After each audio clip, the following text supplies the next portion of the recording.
ایک بزرگ ہوئے، وہ کہتے ہیں کہ 40 سال تک میری کبھی تکبیر اللہ بھی قضا نہیں ہوئی،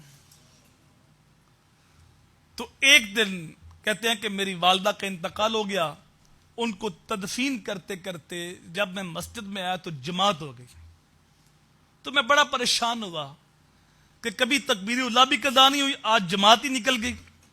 تو پھر میرے دل میں خیال آیا کہ ایک نماز جماعت کے ساتھ پڑھو تو 27 نمازوں کا ثواب ہوتا ہے، چلو میں اس نماز کو 27 بار پڑھ لیتا ہوں۔ کہتے ہیں میں نے نماز کو پڑھنا شروع کر دی، جب 25 بار پڑھ چکا مجھے آواز آئی کہ اے اللہ کے بندے، تو نے نماز کو 25 بار پڑھ لیا، 2 بار اور پڑھ لو گے، نماز تم 27 بار پڑھ لو گے، لیکن جب امام صاحب ولدالین کہتے ہیں تو مقتدی آمین کہتے ہیں، اور ان کے ساتھ فرشتے بھی آمین کہتے ہیں۔ تم نماز کو 27 بار تو پڑھ لو گے، لیکن فرشتوں کی آمین کہاں سے لاؤ گے؟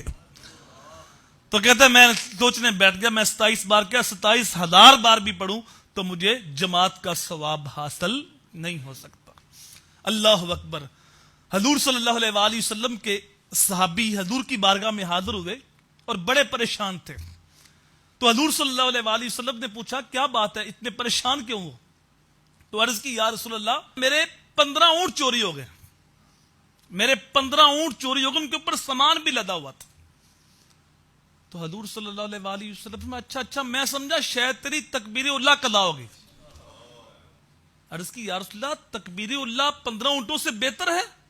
میرے حضور نے فرمایا 15 اونٹ تو شاید کو نہیں، تکبیرۃ الاولی خیر من الدنیا وما فیہا، تکبیر اللہ دنیا بھر کے خزانوں سے بہتر ہے۔ دنیا بھر کے خزانے ایک طرف اور تکبیر اللہ کے ساتھ پڑھی ہوئی نماز ایک طرف۔